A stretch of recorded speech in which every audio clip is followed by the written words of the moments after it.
Burn them down, Mike and Dylan hate drama.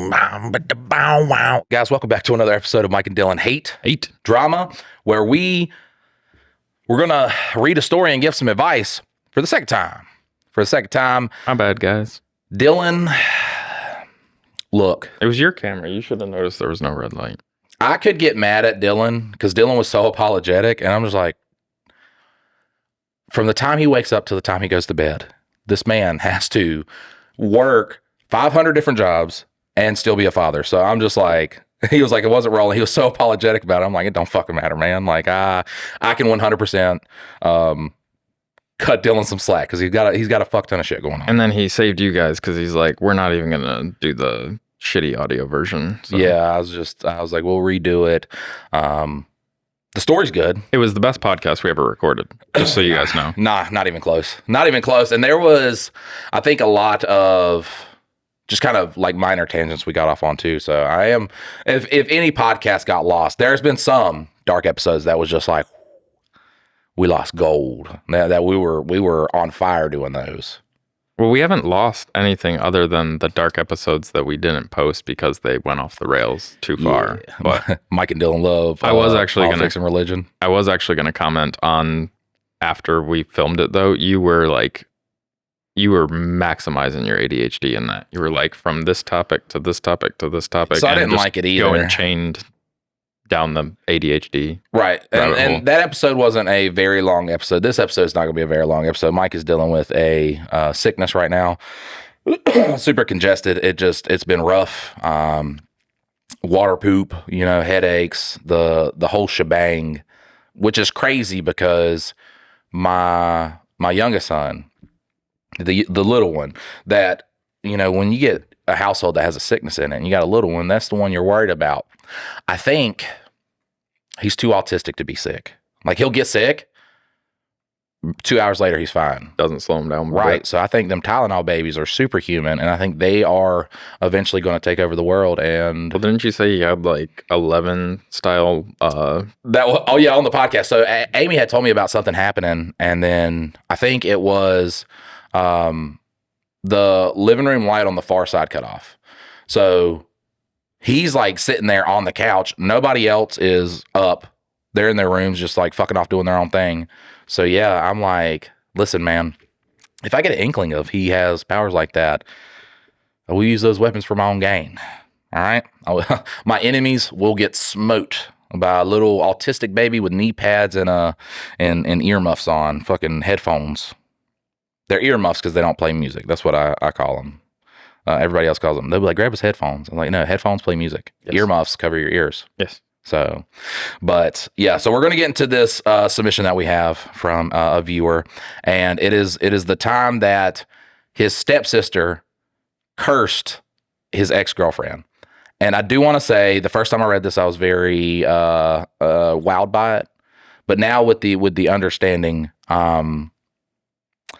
this is a very laid out story of why you don't accept weird gifts from people.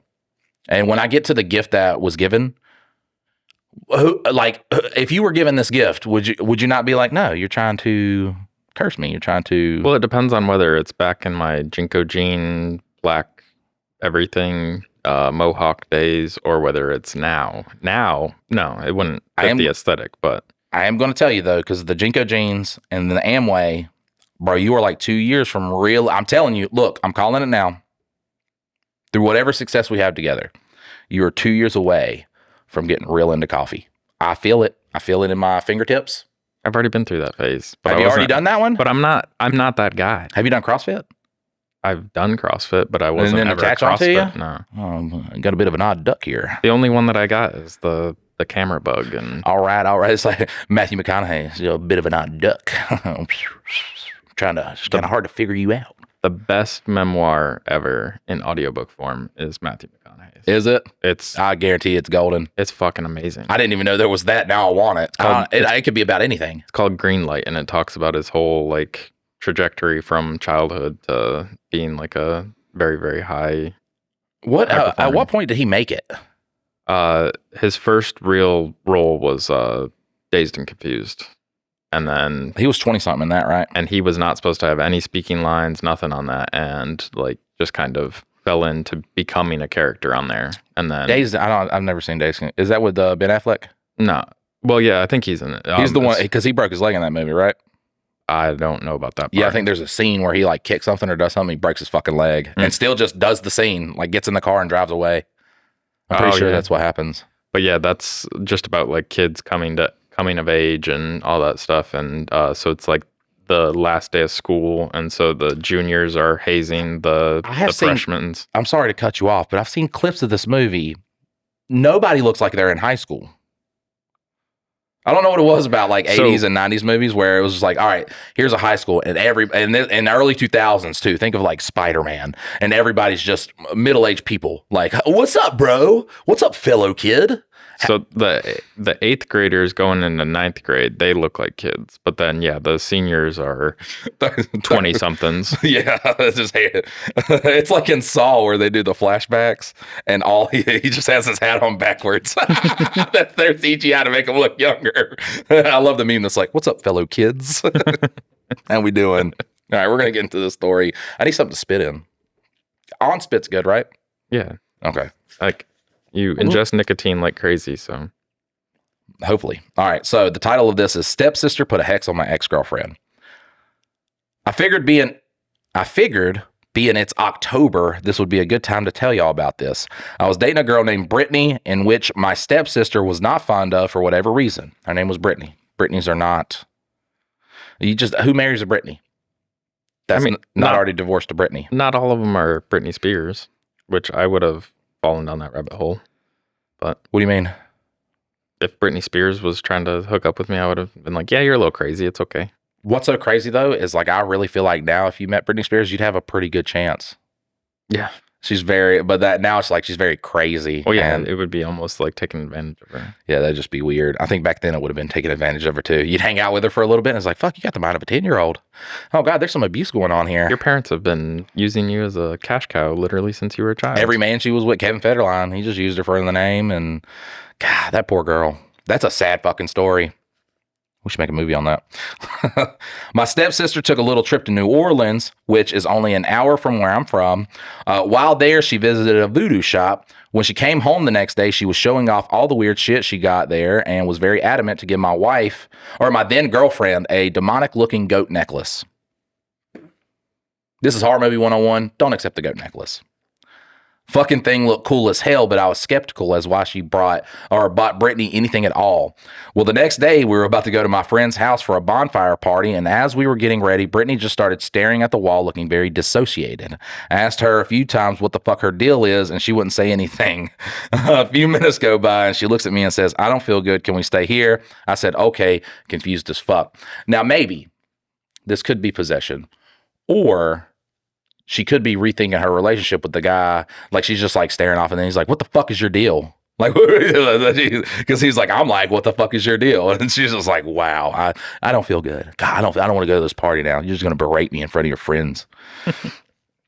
She went back to staring at the wall looking very strange. I went to the fridge, grabbed a beer, and started hitting pool balls on the pool table to make time pass while Brittany stares at the fucking wall some more. 10 minutes later, she comes out of my room all fucking enthusiastic and shit, asking if I'm ready. It's like I wrote this story. I'm like, what the fuck? She acted like she just had a semi-epileptic episode, staring at the goddamn wall for 20 minutes. This has a lot of cuss words in it, which is fine because, you know, everything's so lax on cuss words now. Did you know YouTube considers cunt a racial slur? How is that racial? I don't know. Are we talking bad about Australians or something? Or no, I guess just, you know, bitches got their own gender now. Or their own race. Their own race. Yeah. Gender is a spectrum, it's fluid. And I would like to put my gender fluid over all of you guys because you are very loyal listeners and I love you so much. I would like to spread my gender fluid to all of you guys. So we get in her car, and as we're leaving my mom's completely empty house, we see in the attic window a girl waving and then just sort of vanish. I thought I might just be high, but Brittany's seen it too. I text my mom about it, and she assured me that she was the only one in the house. Now, I think, like, if you see an adult in your house, pass by the window or something like that, yeah, you can assume. If it's a little girl, and you, like, got to text your mom and be like, hey, is there a small child in the attic? waving out the window. I think we can just go ahead and jump to the thing I can't stand in horror movies is how long it takes the parents to get on board with their, like, the child in possession. Also, oh, that's your baby. My kids have never done that. They've never been like, there's a monster in my room. What's so funny too is when me and my daughter started watching horror movies, I would point out stuff like continuity errors. We do that in The Walking Dead we're watching right now. There's one part where they have the walkers by the like little leash sticks. Yep. And Shane's like, what is that? What is that? Well, T-Dog during that scene is at the porch. And then he's standing in front of everybody the next cut over. So he teleported. So then we made jokes about how, he teleported there, and we talked about continuity errors and shit like that. And my kids will, like, they could see a horror movie and like it could be the most scariest scene ever. And they just be like, I know this is fake. I know it's just like people acting. And well, it's so hard not to have continuity errors, like in the filming process, to make sure everything got reset exactly the way that it was before the person did. Like, I mean, one of the biggest things is when you're drinking out of a glass, like there has to be literally one person that is just making sure that all that shit is right the whole time through. And that's why they just didn't have any liquid, or they did it in like mugs and stuff. And now everybody's just like, we want it to be like real, and we want people really drinking liquid. And then it's like one shot, it's up here, and then it's down here, and then it's in the middle, and then it's back up, and then it's like, well, obviously magic. Yeah, obviously we have a fucking magician here. I don't understand how they're in any kind of drama, because they could just handle it with their magic. The whole time at my friend's house, Brittany's old newly found weird ass staring condition kicks in, and she starts acting all weird again. So we left, we got home, we lay on the sofa, and while watching a movie, we noticed the strings on the ceiling fan start clicking together. The fan was off, so it was sort of weird. Then as time went by, the strings started to twist and kind of freaked us out. If they start twisting up there, like if they're just like swaying, I could be okay with that. I can be like, draft. If they start twisting, well, and like nobody's upstairs like putting it down real good, so there's no motion that's going on in this house. If you're beating up a pussy so hard that the downstairs ceiling fan strings start twisting themselves, I mean, you're doing a good job. You do, yeah. You are, or you might be doing too good of a job. Too good of a job. Brittany is on and off acting weird, and she seems not to notice that she starts to stare blankly into the universe and swears she doesn't know what I'm talking about. So we go to my room and go to bed. We lay down and are about to fall asleep. She jumps on top of me and starts making weird noises. Fuck yeah. Brown chicken.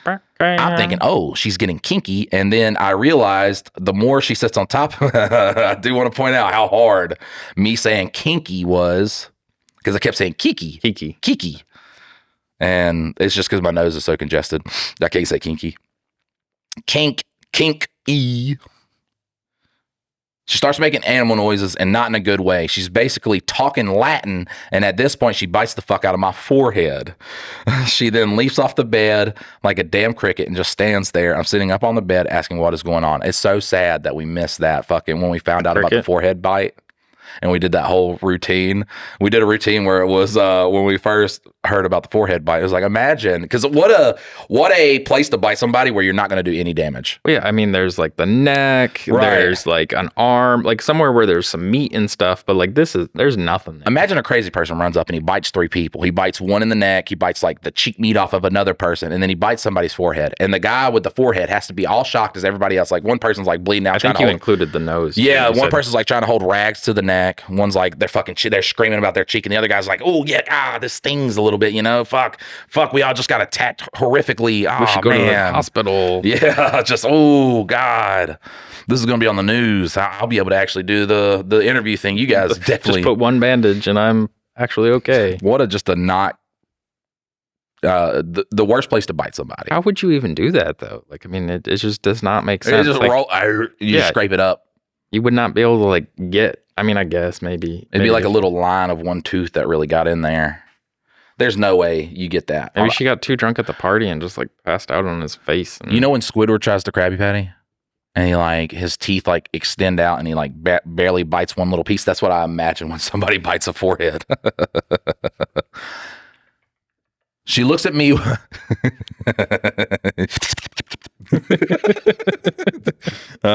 She looks at me with her eyes wide open, like she just hit 3 rows of coke back to back behind a barroom dumpster, standing completely still, just looking at me. She then sits on the floor Indian style and starts crying. She starts asking me what's wrong with her and why she's doing this. I told her I have no idea. I'm just as freaked out. We both calm down and go inside, and I get a smoke. I see these 2 dots going up and down along the fence line, back and forth really fast. I go to investigate what it is, but it disappears once I got close to where I saw it. Then Fireflies. I've never seen. There's no red fireflies though. Do you say red dots? Yeah, no red dots. Which is like laser pointer. It's anything. Yeah. It's anything. A fucking sensor on a fence or something like that. I got a funny story about pool sensors. So we had a family member who moved into a house and had a pool, which is cool, but they also had a little baby and they didn't want the baby to die, so they installed pool sensors. So I go to push the door open and she's like, "Oh, you're gonna set the alarm off." And I shit you not, like as she's saying that, my brain doesn't process shit quickly. I had already walked through the door. They didn't work at all. Didn't work at all. Man, that's good that you went through. Yeah, it's good that I figured that out. So technically, I mean, does that make me a hero? Kinda. Yeah. Kind of a little bit, yeah. You're just doing hero shit without even knowing. Without even knowing. Probably shouldn't. I think she had got it from like Alibaba or something like that, though. And it's like, why get sensors? Trusting all that to save some money. Right. when the only thing that the people putting those sensors together are thinking about is making money. That's it. They're just like, we want to make these as cheap as possible. Like, hey, I'm slave labor that I put this. If we're talking about the person who's putting it together, it's a small child. The person that the fucking sensor's for. If I don't do my job today, mom and dad won't get to eat. My 50 cents an hour is really keeping this household afloat. I then started to hear some weird noises that didn't sound like any animal that could be in the natural area. I said, nope, back into the house. I wasn't really a paranormal person till that night. I told her to take that goddamn goat necklace off, and I broke it and threw it in the ditch near my house. The thing is, while this bitch is acting crazy, she's acting crazy with the goat necklace on. The goat necklace, as he looks at her, is in very plain sight. At that point, we could put 2 and 2 together, that the goat necklace is probably the reason behind all this. Fast forward about 10 years later, she became really religious and spiritual because of that weird night. Or the political landscape, because I've had a lot of friends succumb to that and become very, very religious. And well, yeah, when Armageddon is knocking at your door because crazy people run the world, then yeah, it's kind of easy to be like, oh, maybe we'll just go with religion to try and make me feel okay with everything going to shit. Right. And this, like the super religious people was like, is pedophilia really that bad? Like, is it really so terrible? I saw one where a guy was trying to advocate for that modern day Christians should be okay with slavery because the Bible says it's okay. And if you don't do that, then you're not a true Christian, because there's tons of stuff in there talking about slavery being okay. I wonder if the guy, when he was writing the Bible, was just like, man, this is gonna be wild. Timeless. Yeah, people gonna believe in this forever, bro. Listen, I'm not knocking Jesus Christ, any of the prophets, Muhammad, Yahweh, you know what I'm saying? The top dog that's in, that's the God and all the Abrahamic religions or whatever. I'm just saying, books are written by dudes, so they gotta get to throw their 2 cents into, well, throw that in there. You know what? I cannot stand shrimp. Put that down. Put that down. Abomination. Ew, gross. Wearing right. I don't want to smell it when I go to a restaurant. 2 kinds of fabric. Imagine a Bible written today. What would be in there? Like, smoking in a restaurant would be an abomination now. Oh, that would have been like, early 2000s. No, it would have been accepting it. You shall smoke in right. Yeah, that would be one of them. We want that back. Yeah, put that back in there. Which, listen, I would take a smoking section in a restaurant, but it must be separated by a short wall that can't stop any of the smoke from going into the non-smoking section. Right. I can't even taste this food because all I get is nicotine because fucking parents are just sitting there just hotboxing this booth. She reached out to me on Facebook and started asking me questions about that night and asking me for my friend's mom's number since she was a medium and read cards and all that good shit.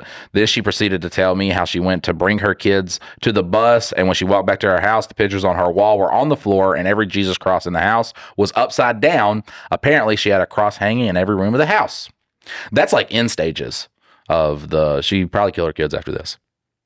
I'd say this bitch was schizophrenic, but I also witnessed some weird shit that night, so I don't know what to make of this whole situation. I've been through weird things in my 35 years of life, but the thought of that night still freaks me out to this day. Happy Halloween, guys.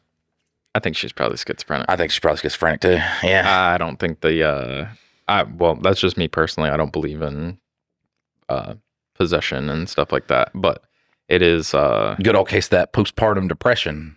Well, she didn't have a kid. She took her kids to the bus. And when she got back.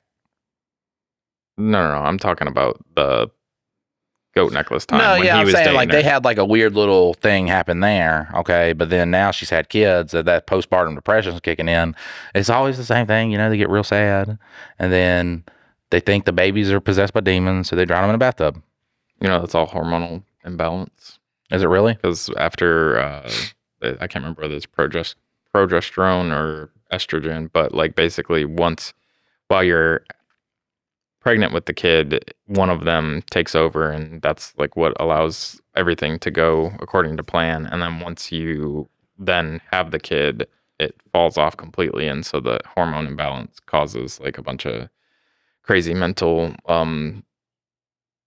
hardships that like your brain operates off of those chemicals too, but like basically you stop making one, and so then once you do that, and that's why you know what's so crazy too, but bringing that up is like the people who have the postpartum depression where they like kill their children and stuff like that or go real fucking crazy, or like the people that have like 9, 10, 11, 12 kids. Mm-hmm. That's just wild. Never come out of it. Yeah, you never come out, and it's just like this fucking cycle, and you get more and more fucking. That's wild.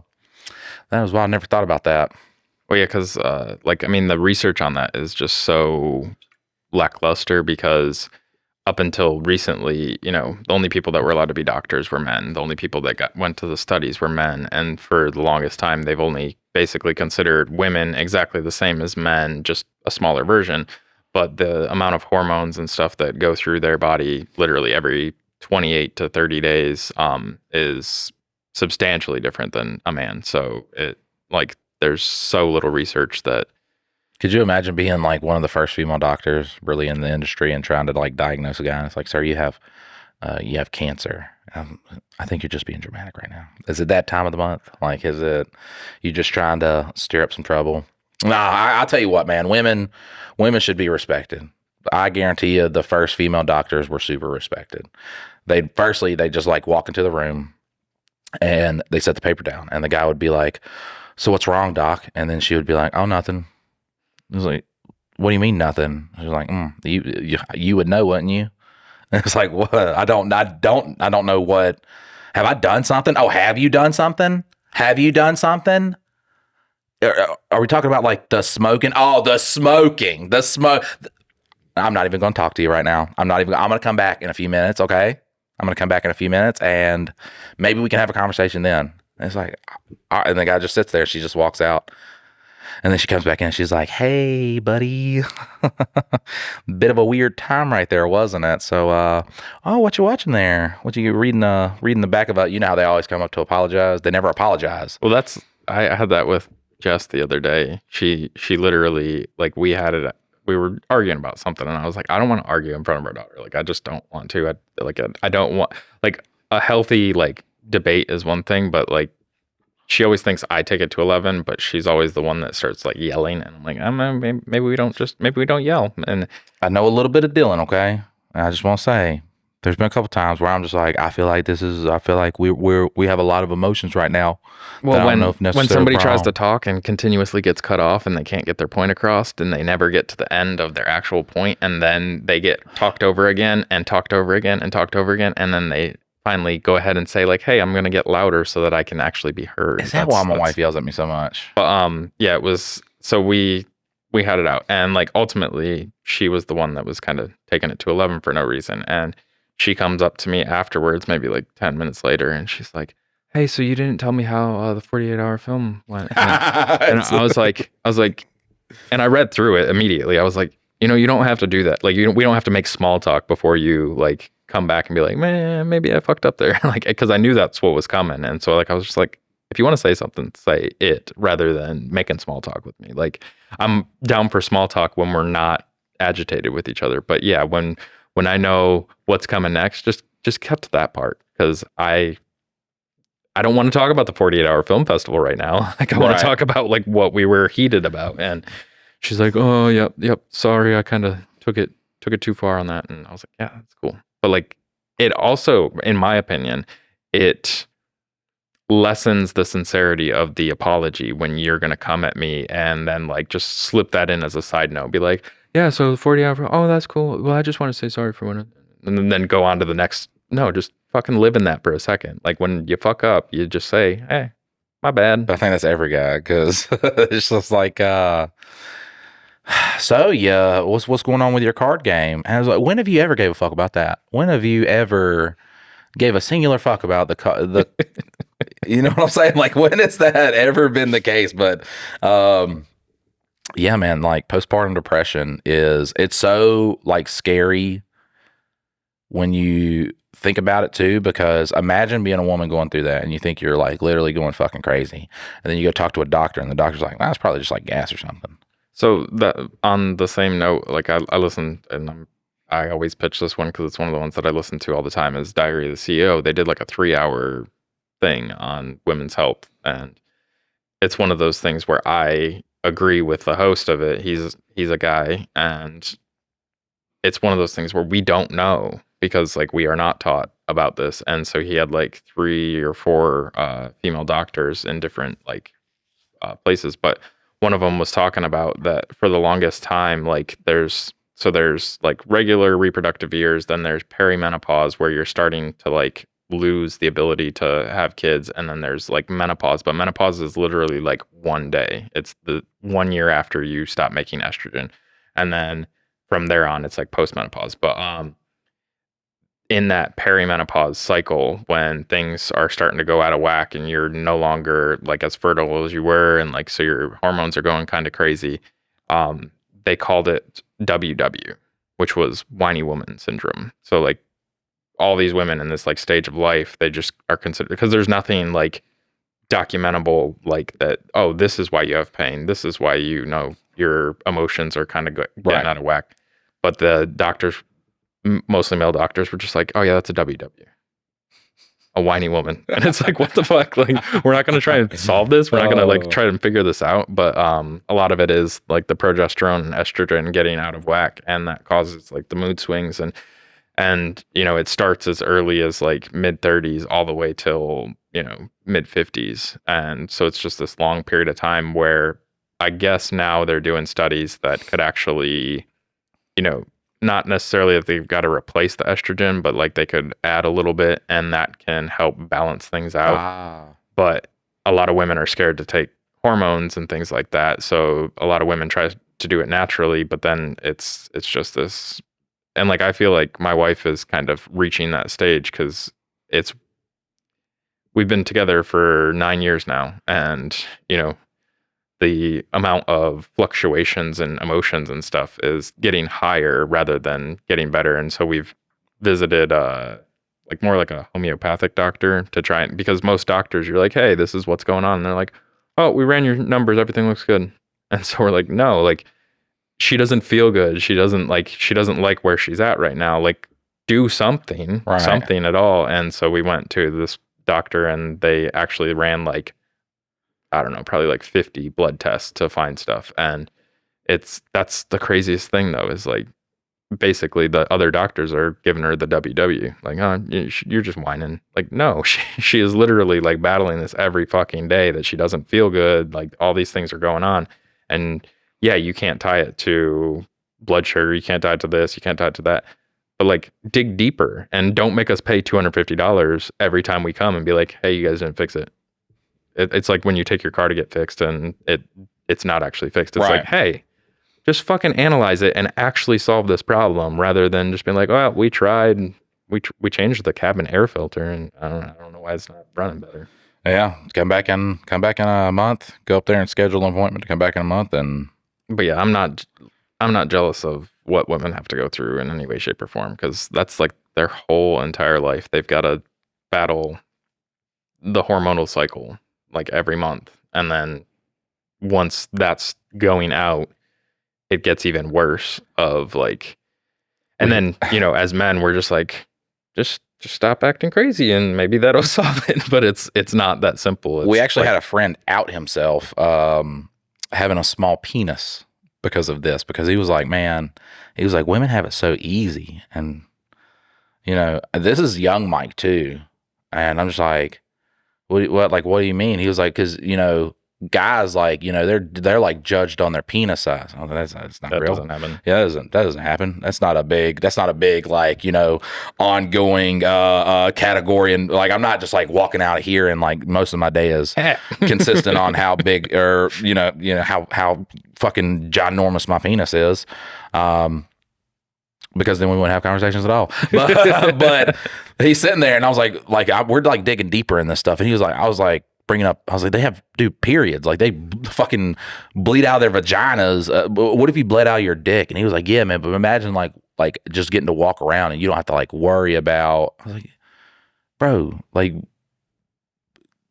people talk about weird looking pussies all day. Like they'll be like roast beef sandwich. That shit looks like a roast. Like there are people get judged based off of everything. He's like, but just imagine like not having to walk around, think about it. And I was like, is it that small, bro? Like, is it like that, or is it like your insecurities and just and it's like a room full of younger guys.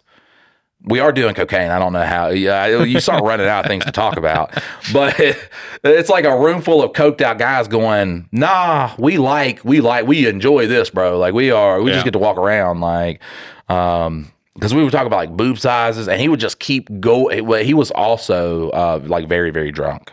A lot of us too. We were either doing so much coke that we didn't feel alcohol, or like me, I just didn't drink alcohol at all. He was just kind of like, but he would just like keep harping back on it like a drunk person does.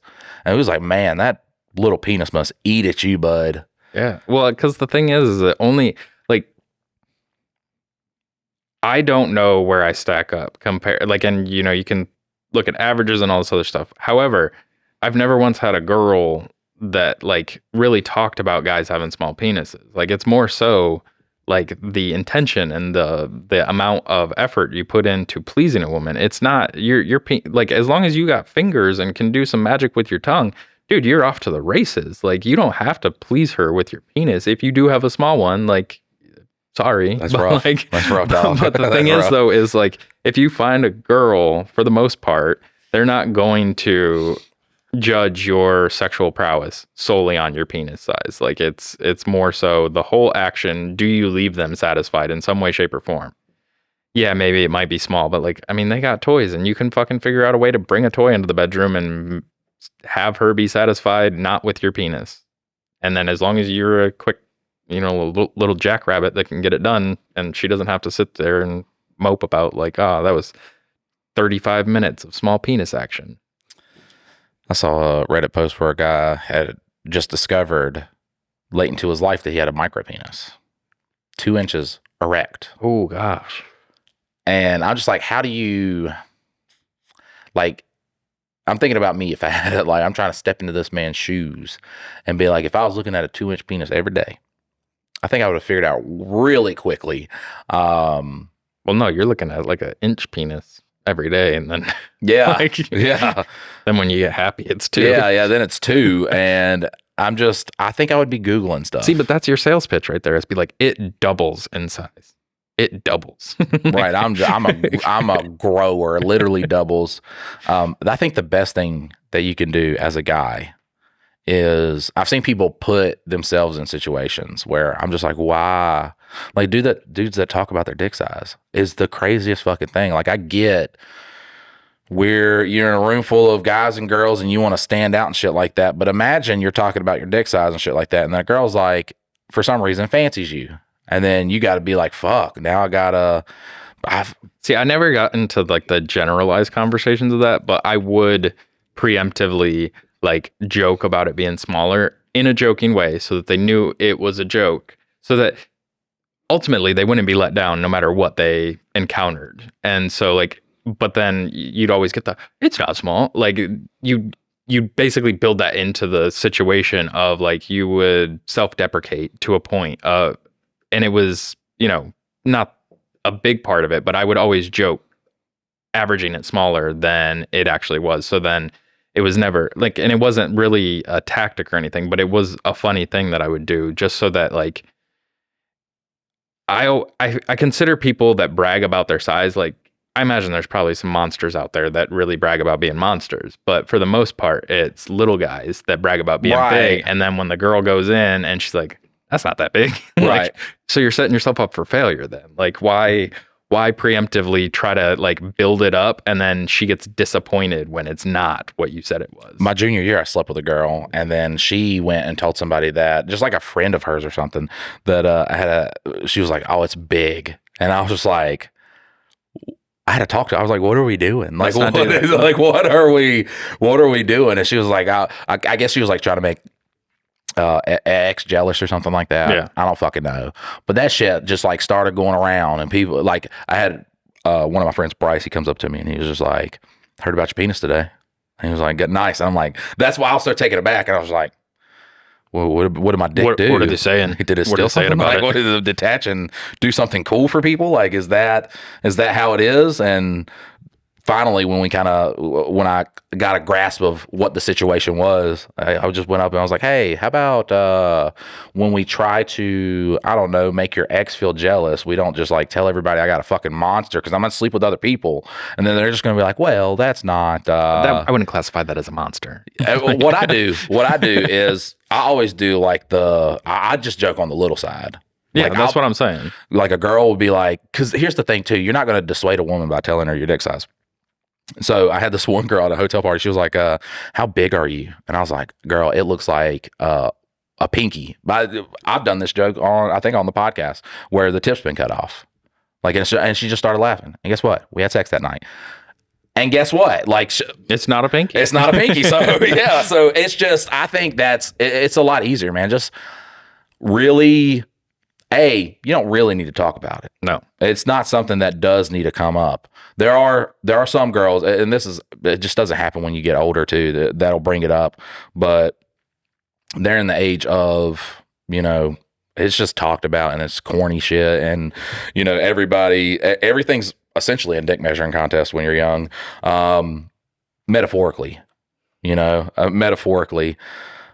there was Turtle, man, him and my sister's ex-boyfriend, they were like talking about their penis size. And Turtle is a big old fat boy, okay? Was. Yeah. Yeah. And Scott was probably weighed 110 pounds. Like if he had armor on. He was a very, very skinny guy, which, my sister's like 450 pounds. That's why we always make the jokes. She gets the really, really skinny guys. And I was like, it's like, it doesn't matter if his dick is fucking average, your dick is average. His dick's going to look infinitely bigger than your dick. It's just going to happen. It's going to happen. I'm trying to like talk him out of this. And then the man has a small penis. And I'm just like, why would we even, which technically the whole conversation got brought up because I walked out of the bedroom and had a glove, like one of those like leather gloves. I wrapped it around, it came around and I like attached it like that. So I just like had it on my penis and I just like came out and I was like standing. And it took a good minute before my oldest brother was the first one. He just like starts like laughing and shaking his head. Which there was no like women there. I'm not just like going to walk out naked and be disrespectful like that. But it's like, it's friends and family. Yeah, I'm just being goofy and people know, Mike's goofy.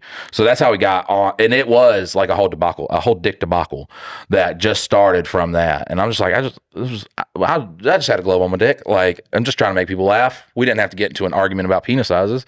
But I feel like it's like the same thing as like super homophobic people or anybody that feels like they need to like present to the world that this is a thing, and tends to be like the guys that are gonna brag and be like are the ones that are lower on the spectrum of where it's going to lie. And then the same thing with like homophobia is like, if you really, really, really, really do not like gay people, it's probably because you kind of want to suck a dick, and like you're overcompensating your anger for this situation to show the world that like, no, I'm not gay.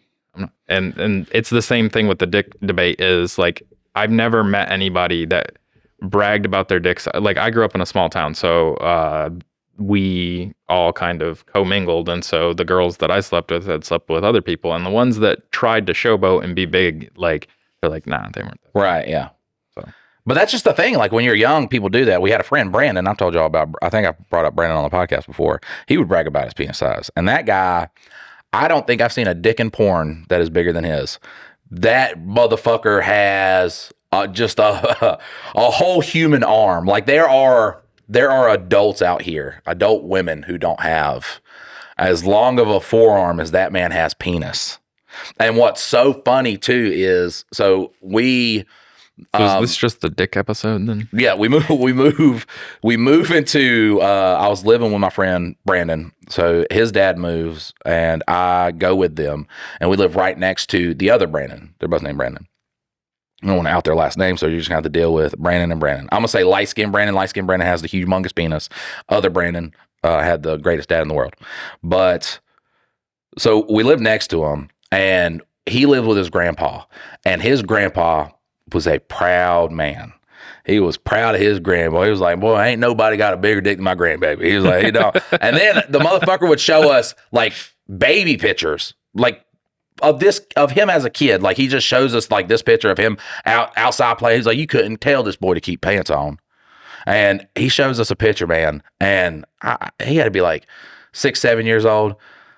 His dick's like double mine. I'm just like, God, what the fuck? It's like we knew very early on. It was like, how big was the penis when his mom gave birth? Who takes a picture of a 6 or 7 year old with their dick out? I have no clue. He was just a naked boy. His grandpa didn't seem like, you know, pedophile type.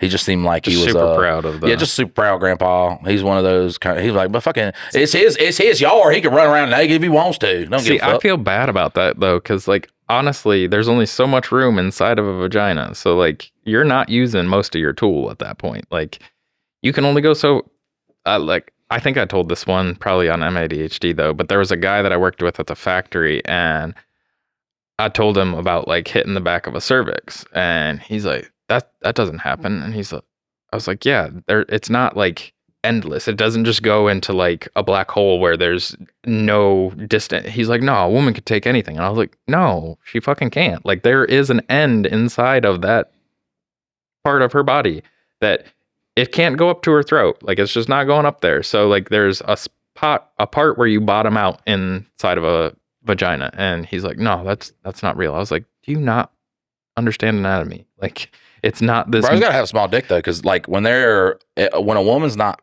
completely horny, or he just is like the best at foreplay in the world, because when they're not completely horny, it's like, you know, 4 to 5 inches, and then when she gets really horny, then it goes to like 11, or not 7 to 10, right? Something well, like and that. it depends on like how much sex they've had, and yeah, who's their partner, because like yes, it can expand based upon those things, but like it's not something that the average girl is ready to receive 12 inches. Like it's just, it's not. And so, yeah, if you have a fucking 12 incher, like most of the, like you're going to have some of that tool sticking back out, like that you don't get to fully. He had slept with this one girl, Nikki, and she got around her. These are the ones that live, like, remember when I told the ghost story? Mm-hmm. These were the ones we lived next to. So she was one of them. She was a bit of a promiscuous gal. I'm gonna word it like that. And she slept with him. And I'm telling you, like, it looked like she just she had PTSD. And then it was a couple days later, he was like, yeah, you trying to like fool her? She's like, fuck no. She's like, fuck no. she was. Then I'm just like, well, I mean, you took I don't even know what to compare this to, bro. Like, you know, the giant cucumbers, like that's all I can compare it to, giant cucumber. And the fucking thing is it was just down, and I don't know if it was hard or soft. I really wasn't paying that much attention. I wanted to get away. I was scared. I got scared seeing it. It was just a fucking jump scare for me. And I remember too, because bro has a bush, like a big old like 1970s. Wait, he doesn't have to trim it down to he make does it not. look He bigger. don't have to do anything to make that thing look like a goddamn. When it's right at his kneecap, like there is nothing that he has to do to make that thing fucking look bigger. And I opened the door and I'm just like, fuck. Wingman, he had walked in when he was having sex with a girl, and he was like, I felt less of a man seeing that, man. Because he's like 30 something at this point, and Brandon, he's around our age, so he's around 18. He was like, I just felt less of a man, and I just rubbed his shoulder. I was just like, yeah, look, Mid sex, all the you're power. just going. No, Brian Wingman, not Brandon. But yeah, he worked for a tree service for a long time. He's I guess still lives with his grandpa. His grandpa might have passed. I don't know, but I mean, good for him. Good for him. Brandon, the other Brandon, white Brandon, told a story about how they like drove by and they were just like goofing off. And there's this prostitute. So the prostitute gets in the car, and then light skinned Brandon pulls out his penis, and he's like, just touch it. And she was like, well, yeah, but you got to pay me. And he's like, I'll pay you after you do it.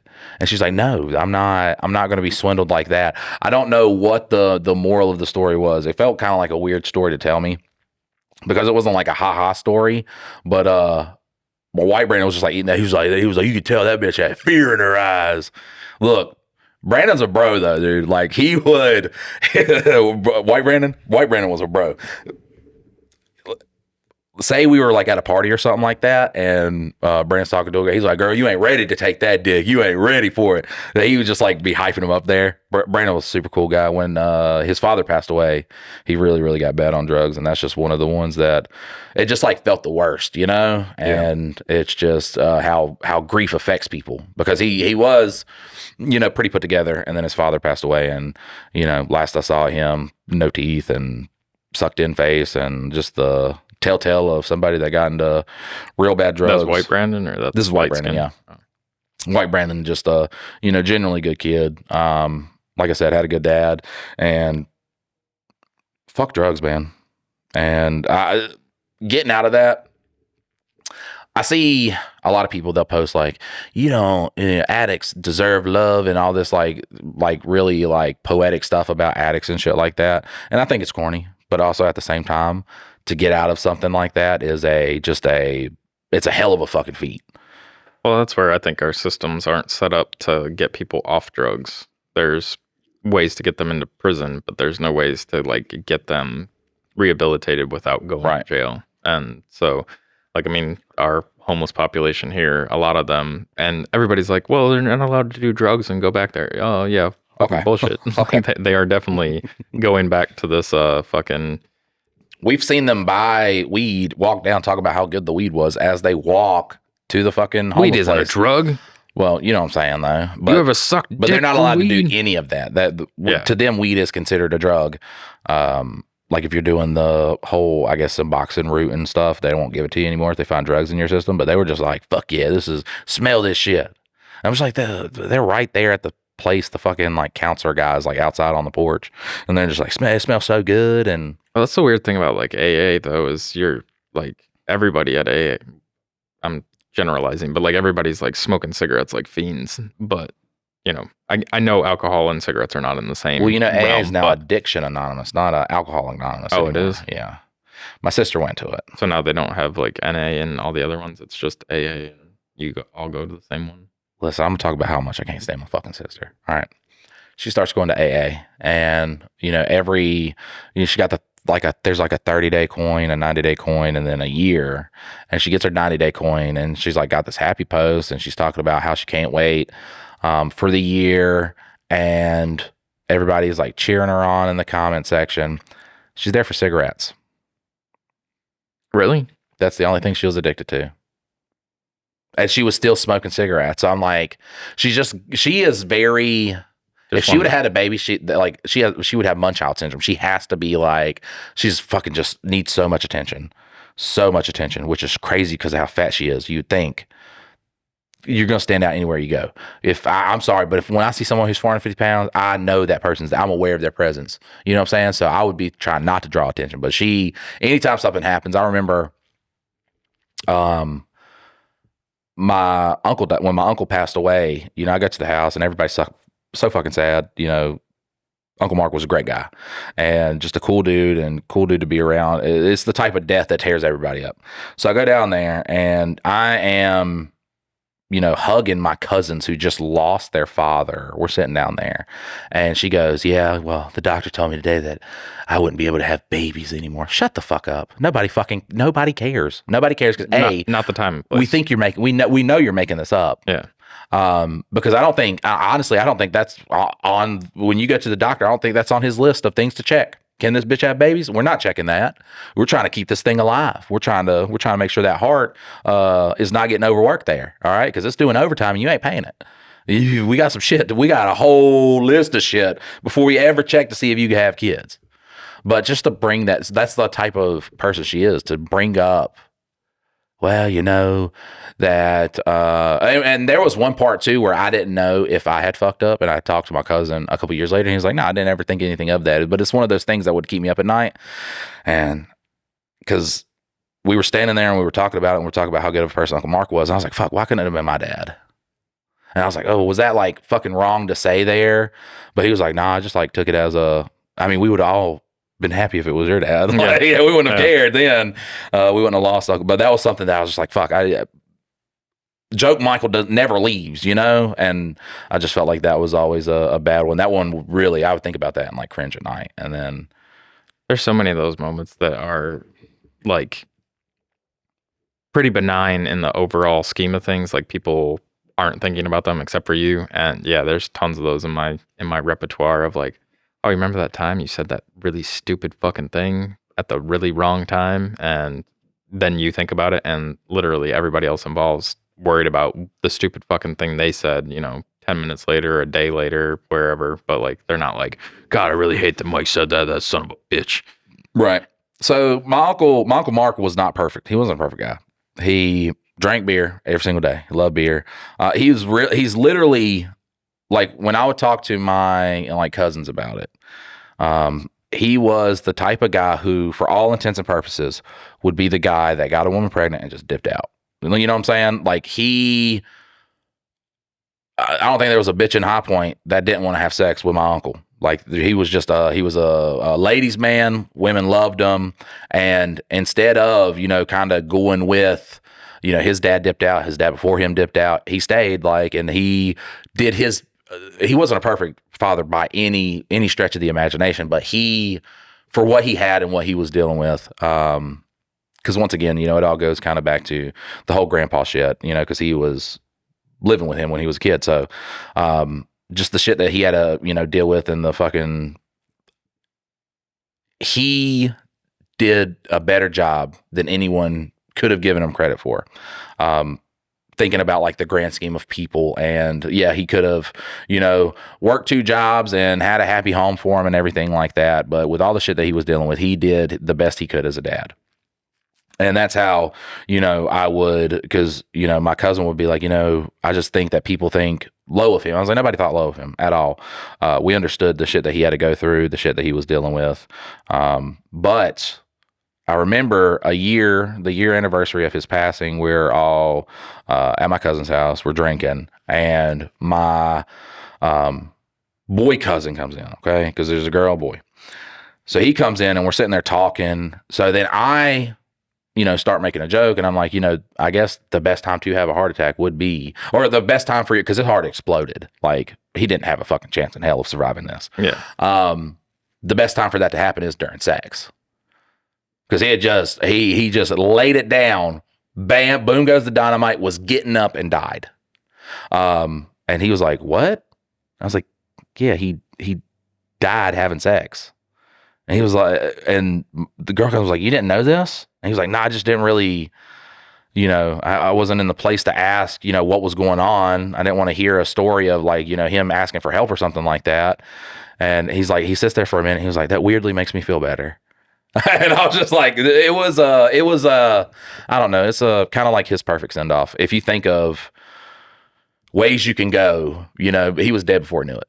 And once again, ladies' man, loved to dick down the ladies. I mean, he had this he lived on a mobile home on my grandparents' property. All right. Mm-hmm. And I mean, you couldn't tell a bitch that he lived in a mobile home on my grandparents' property, because I would go over there and there'd be a different one, and they were all fucking beautiful. And I was just like, man, fucking, I want to be like Uncle Mark when I grow up. I'm just, from a young kid to, when I'm like, 21, 22, I'm just like, the whole time, I'm just like, just bags the prettiest women. And what's so funny is like when you go to hang out with him too, he's probably drunk. Like he's probably drunk. He's just like, yeah, just fucking, I'm just, chilling out here, drank a couple beers. Saw your sister today. She's still fat. He's just like, oh man, he was, because Wait, he lived where I've been to, or is this? Yeah. He lived mobile home on their property. It was not as bad back then. They kind of, when he died, they all just like shut down and everything went to shit. But so like a camper or like a camper. Oh yeah, on the property, and you just go in there and there's like beer cans on the thing, and then there's just like a woman just like sitting in a little seat, ready for me to leave, like ready for me to get out of there because she's ready to go. Like I'm just ready to get down with Uncle Mark. And I'm just like, man, just like what the fuck, bro knew how to do it, just didn't. And he was one of the ones that really set in the just don't try. If you don't try, man, that's just be yourself. And then the bitches love that. But he would talk a lot of shit about my sister's weight, which you would think is fucked up coming from your uncle. But, my oldest brother, he has 2 fingers on one hand, like a birth defect. My middle brother, he's fat as shit too. Wouldn't talk shit about him. But he would tell her several times too, because she'd be like, she would try. She's a very antagonistic, and she talks shit, and then she's also like, imagine just the biggest backstabber in movies, but they're not smart about it. Like they're very blatant and open with what they're trying to do and the shit that they talk. And if you tell her anything about someone, she's immediately going to go tell that person. 100% without a shadow of a doubt, she's going to tell the person. And he's like, that's why I pick on you. Because you're just, I would hope that I could like, bully you into being some kind of normal fucking human being. But he can't. We're just sitting there one night, and he's just like, he just starts singing a song. Like we're all just sitting there. Everything's pretty quiet. I'm hanging out with my cousin Andrew, and then he's just like, fatty and skinny sitting on the moon. Fatty you skinny, or fatty grab skinny and use them as a spoon. And he's singing that about my sister and her skinny ass boyfriend. She just like starts crying, and she gets up and she exits the mobile home, and he just looks up and he goes, because I thought it was going to be like, damn, that was a little fucked up. And he was like, did y'all feel it lift up a little bit when she got out? I was like, God damn, he was so fucked. Like you had to be on your fucking toes to try to roast a fucking drunk guy. He would get you, man. He would get you where it hurt. Like you wouldn't have insecurities about something, but if you tried to roast him, and he's hard to roast, I'd be like, bro, how old are you in a mobile home? And I had the hair that had the swoop on it like that. And he was like, you have like hair handlebar. He's like, the only reason a guy would have long hair so another guy can grab it and use a handlebar while you're sucking dick. And I'm just like, man, I'll shut the fuck up. I'll shut the fuck up. He was just a fucking great guy. I miss him so much. You ever think you guys are too hard on your sister? No. Oh my God. Like, literally. I mean, there's something to be said about like, are you guys continuing to create that by constantly like giving her shit? Like everybody has the chance to redeem, whether she does or not. That's a big question. But like you guys are, from all the stories, you guys are pretty tough on that old gal. Man, I don't want to go super duper hard on my sister here, but I want to say that some of the shit that she has done and said is like the most foul. I'll just give you an example right now. So, she brings up some of the stuff that my grandpa had done. And she was like, I'm starting to believe that the stories might be true, because I never seen it. And I was like, yeah, well, it's all boys saying this shit, which now, I'm hella convinced that he was kind of like a serial killer. And I do want to go through his backyard. I want to like get enough money to like demo that shit just so I can kind of look and see what's going on there. I really do feel like it. I don't know what it is that just makes me feel like it, but I kind of feel like it. And I'm just like, I mean, I have nothing to gain from telling you this, nothing to lose from telling you this. And then I tell her the story of, me and my grandpa were driving down the road, and then he pretty much asked me what I would do if he made me suck his dick. Now, I want to tell you that I did not get molested by my grandpa. When you ask your grandchild that, if someone says I was molested by them, I could be like, I believe you wholeheartedly. I don't need proof. I don't need a video evidence of anything that's happened to you, because any man that would ask a child that has done bad shit in his life. Yeah. I can tell you that right now. And look, by the grace of God, 10-year-old Mike, however the fuck old I was like, well, I'd call the cops. I'd call the police, because he's like asking in all hypothetical way. Fucking crazy. I'd call the cops. So I tell her this. My grandma's sick and dying. She's been sick and dying for like 10 years though. Brazilian, I guess. I don't know. But she's been bedridden for like 10 years. So I'd always go over there and help her out, help my mom out and stuff like that. By proxy, he's going to be over there. I'm not going to fucking neglect my family and shit like that. You could say, defend the pedophile. Like everybody, when they brought up these problems, they would never tell, my mom or my grandma. And that I get it. Like that's a good kudos to not put that stress on them. They've dealt with a lot of shit, and there's just like a lot of horrible family shit that's went on in that too. And I get leaving them out. But I go over there, and my grandpa comes outside, and he's like, "Hey, why did you tell your sister this?" And at that point, I am now put in a position where I feel just so like I feel so weird. I start stumbling I was like, why would she say that I told her that? And he was like, well, it did happen. I just want to know if, just that coming out of his mouth. I was just like, God damn. Like, and it's still, I'm in this weird place because growing up as a child, I'm super fucking poor. And the one person that like helped us out and made sure we had food and all this stuff was him. Yeah. So you have this, like when there's a fucking predator, a child molester in your household, I don't understand how somebody can defend the family pedophile. But I get how you can have that conflict of like, fuck, a part of me loves them and a part of me wants them to burn in hell, Yeah. Which through like talking to people about it and stuff like that, it does help you kind of like sort out your emotions and be like, I know he's burning in hell and I'm happy about it. But like that kind of shit, that's the stuff she does. The foulest shit.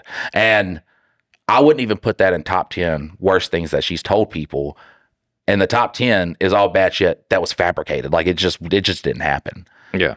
I don't want to. Well, I think the wildest thing, and I guess it's just different styles of being, or I mean, different like ways of being. But like my thing is you're taught not to gossip, but like I just don't like gossip. Like I don't like talking. If somebody tells me something, that's them telling me something. That's not now information that I can go and transmit to the world. Like I can tell people about stuff that I've encountered and all that stuff, but like the fact that like, and I know I've got family that does the same and I've got friends that do similar, but it's one of those things where I don't see it as a morsel of knowledge that I can then pass on to people being like, oh, did you hear about this? Did you hear about that? Oh, hey, Grandpa, Mike told me this story. Like, that's not like you told her that to explain the scenario of why you believe the people that are saying that he did something. Like, what value does that bring to then go and transmit that information to him? Well, I believe like 5 grown men talking about it. Grown adults. Yeah. Grown guys. Well, like, they're not the only ones. Either. Yeah. Who makes that story up? Because especially, with guys, it kind of has that, well, you were molested. That's kind of gay, buddy. There is that like stigma that people are going to believe that. So, but I'm inclined to believe victims anyways. I'm going to automatically be, I'm going to look at the situation and any of the celebrity shit you see in the media, fuck all that shit. I'm talking about real life shit. I'm going to immediately just believe the person. Because obviously if they're telling somebody, obviously something's happening about it. And the truth will come to light. But what the fuck was I talking about? God damn. Just about like, at least my point is like the transmitting of information that's not yours. Like, oh, I was talking about the guys telling the story, and I'm just saying, once you hear that from so many, because I had to sit down with my mom too, because I was just like, you've kind of been through 3 generations of this now.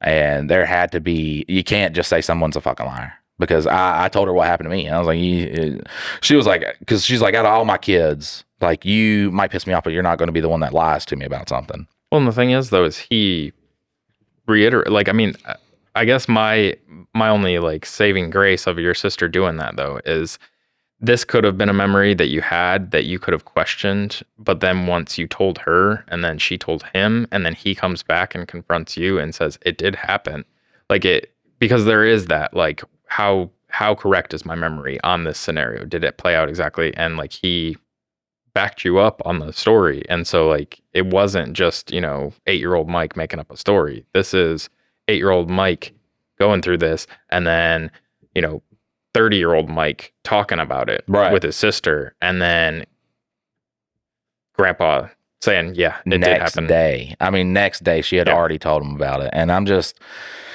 she playing both sides of the fence. I can't fucking stand it. I can't. I don't know. I understand what trauma can do to people. Okay. I understand how it can fuck somebody up, but there's just, you can defend somebody, but once you're a goddamn adult, and this goes into the 48-hour film, but once you're an adult, man, you got to stop. Well, my childhood was hard. Okay.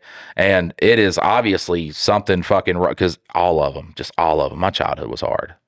And I'm just like, man, I can't save all of you. I can't do this. I can't fucking be a hero to you guys. I'm dealing with my own shit. I have my own families and stuff like that. And I think the point where I was like, look, these are people that are all older than me. I'm the baby in the whole family. Like, I'm the fucking youngest. I can't do anything. I'm sorry, guys. I think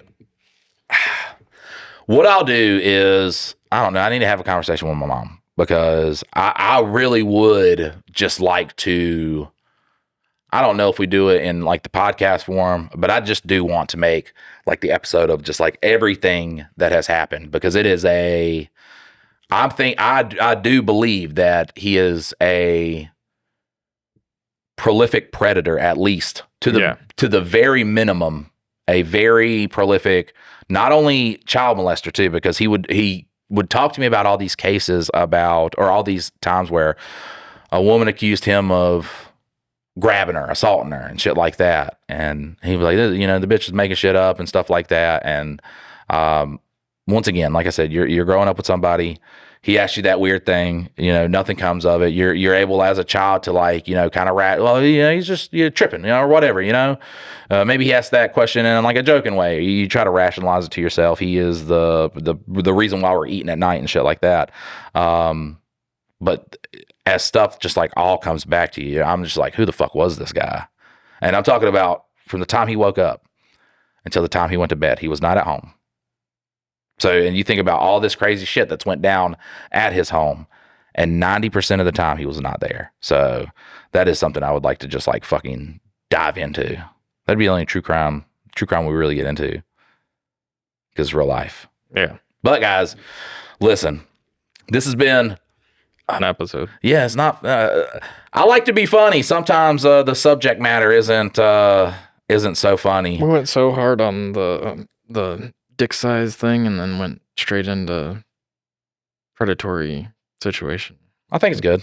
Oh no, I'm not saying it's bad. I think it's just, it's talking, and it's so funny how we can go from something funny to kind of something that is real serious, and really talk about that in kind of like the serious light. Even when we're making jokes and stuff, I think that's pretty good value. But if you guys, I don't know, I don't want to do a Patreon or any kind of, I just want to say I love you guys. I hope that the shit you're dealing with, you were able to, really think about and get help if you need it. Talk to people. That's the best thing. I can tell you that, man. Mikey came from a fucked up place, and I am, I like to think that I'm a pretty put together person now. So I dedicate that all to just, people being there for me. And sometimes your brain will try to trick you into thinking that nobody's there for you, or that people have, the worst intentions in mind. I just want you to know that's not real. Once again, talk to somebody. We love you so much. Thank you for listening in on the podcast, and we will see you guys next time. Later.